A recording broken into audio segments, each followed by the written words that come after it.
For years, we got to know the legendary aliens of Ben 10, but in the finale of Ben 10 Reboot, we met the special aliens of Ben 10,010 and the Bens from the multiverse. I always wondered, are they more powerful than the classic ones? Are their designs better, or do they have special abilities? Today, to celebrate the release of Ben 10 comic number 1, we'll find out. I'll stay quiet for a month, so let's begin.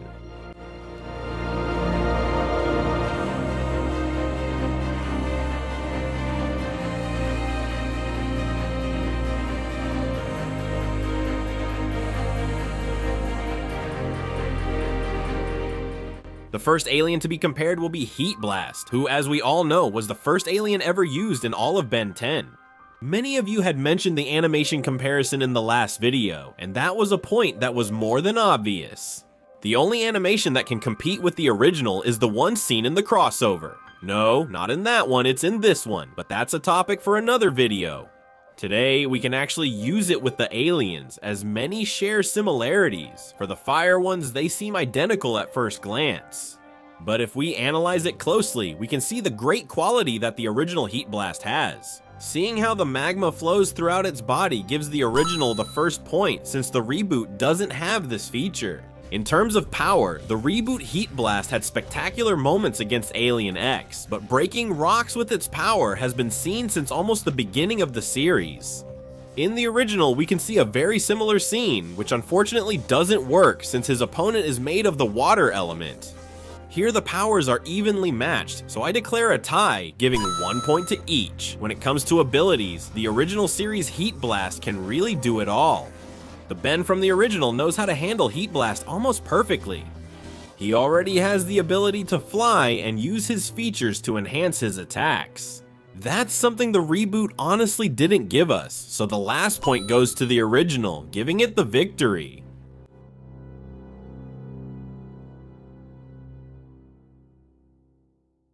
The next alien will be another one used by future adult Ben. This is Four Arms. The original shows us a super tough 4 arms, where we can see the original shape of his head, plus the detail of the fangs. The Reboot gives us a very similar design. The changes can be seen in his beard and small green details on his gloves. In addition to being a bit overweight, since Ben 10,010 is an overweight adult in the future, what determines who gets the winning point is still the quality.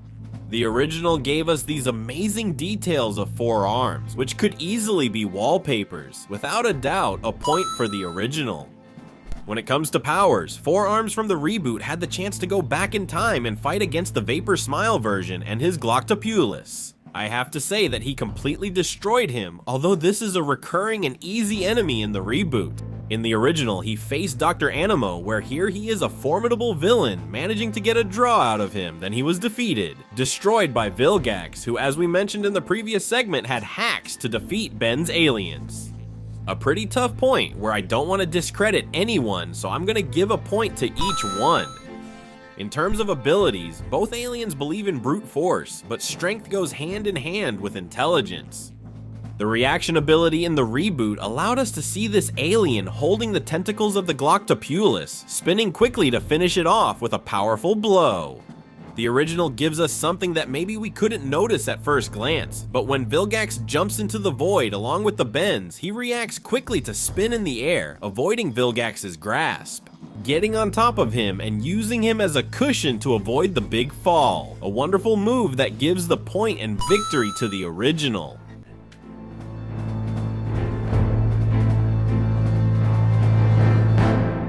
I know you like the drama, so the next alien to be compared is future Heatblast.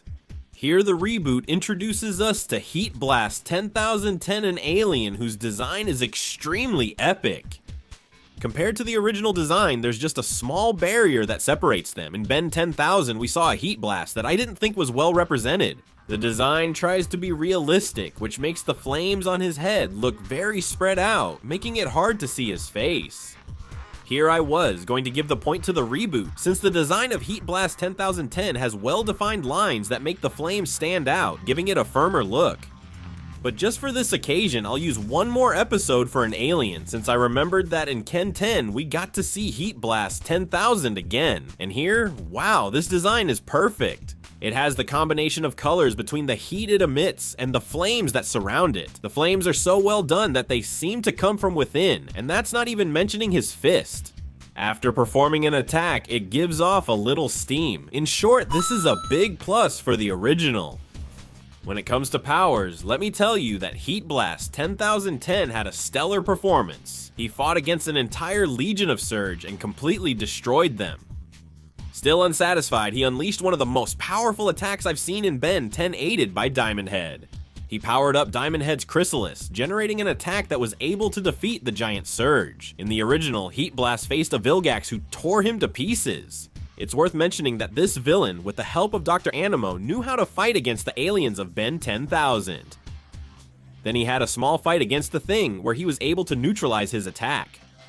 Unfortunately, Ben 10,000 is a character who uses all his aliens thanks to the Master Control, not letting us see the full potential of each of his aliens, but because of everything mentioned. This point goes to the reboot. The abilities. In the original series, as mentioned before, Heatblast had no options to choose from. Besides his powers, we didn't see much. In the reboot, we saw him flying and destroying aliens, and we saw him combining his powers. So 2 reasons to give a winning point to the reboot.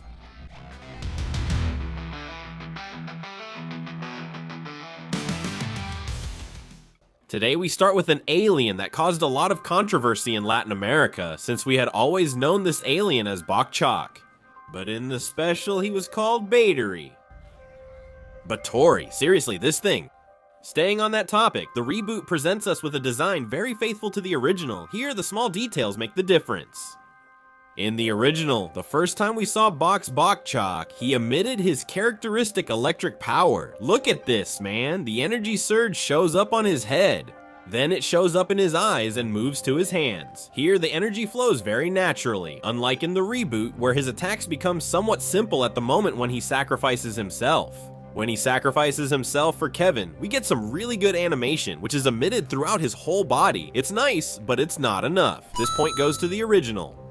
When it comes to powers, both of them show us only one attack. In the reboot, he misses an attack against the Surge, which I should mention are almost indestructible. Meanwhile, the original shows us a powerful attack against Dr. Animo. I should mention that Bokchok's attack was enhanced by Spider the Lizard Slime.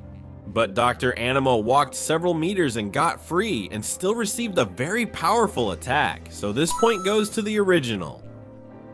In terms of abilities, the original didn't show us much more than what we already knew, but the reboot introduced us to this alien's ability to fly, a natural skill for this species. Definitely an honorary point for the reboot, since the score stays with the original.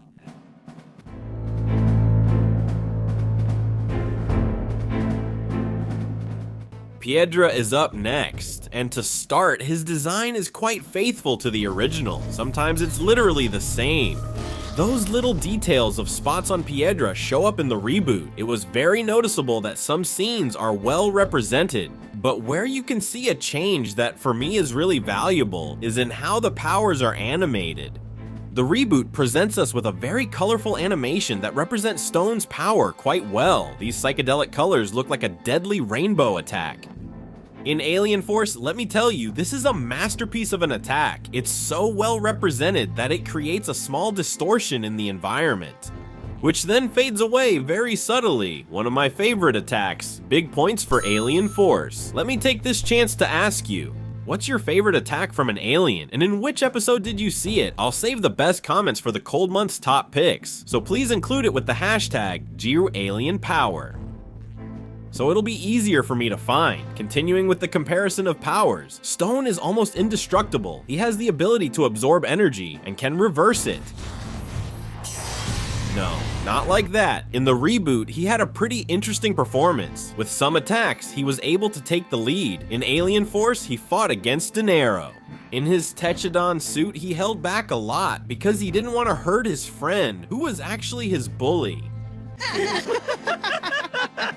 If I were Stone, I would have taken the opportunity to give him a few lessons. Here, Stone's strength was better represented, so that's another point for Alien Force. In terms of abilities, I have to mention that Stone from the reboot showed us a much improved version, where we could see a very agile Stone. He even reached Amperi's speed. In Alien Force, Stone is just that, a stone, so he wasn't usually that agile, so this point goes to the Reboot. The Alien Force saga takes another victory thanks to Stone.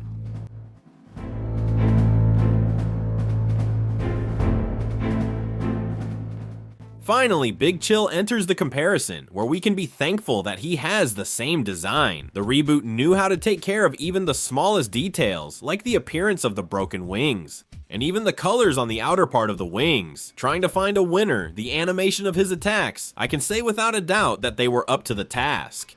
In his first round against Alien X, he trapped him in an ice dome, where the ice grew along with the attack. And I have to mention the final reflection when he finished completing the dome. In Alien Force, they gave us a scene that showed all the brilliance of his powers, coming out with his wings wet and forming an ice slide. To save these idiots' car, there's one small detail that usually decides the winner. Since it's my special alien, I can't leave a point unfinished. So I'll give the point to the Alien Force saga. But this time, I'll allow an extra point, and you guys will award it. A like will be for Alien Force's Big Chill. A comment will be for the Reboot's Big Chill. You can comment as many times as you want to support it. In the next video, we'll see the result of this extra point. For now, we continue with the Alien Force saga. In terms of powers, this saga brought us one of the strangest Big Chills. Which, damn. If I ever saw something like that, I'd die. Seriously. Big Chill faced some officers and defeated them easily. His biggest challenge was against Kevin and his cousin Ricolina. In battle, he almost devoured Kevin. Against Gwen, it was a bit different. Even though he was able to get through Gwen's mana, here the Anodite abilities plus a slight distraction ended things. You heard him. Not for long. I've seen him take worse hits.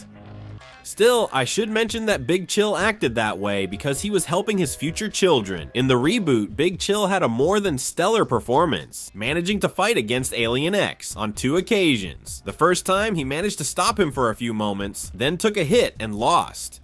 In the second round, Big Chill showed what he's made of. One of Alien X's abilities is teleportation, and Big Chill couldn't land his punches, so he increased his focus. He managed to predict Alien X's next move and even froze him. The fight against this celestial sapien gave a lot of credit to the Reboot, enough to give it a boost.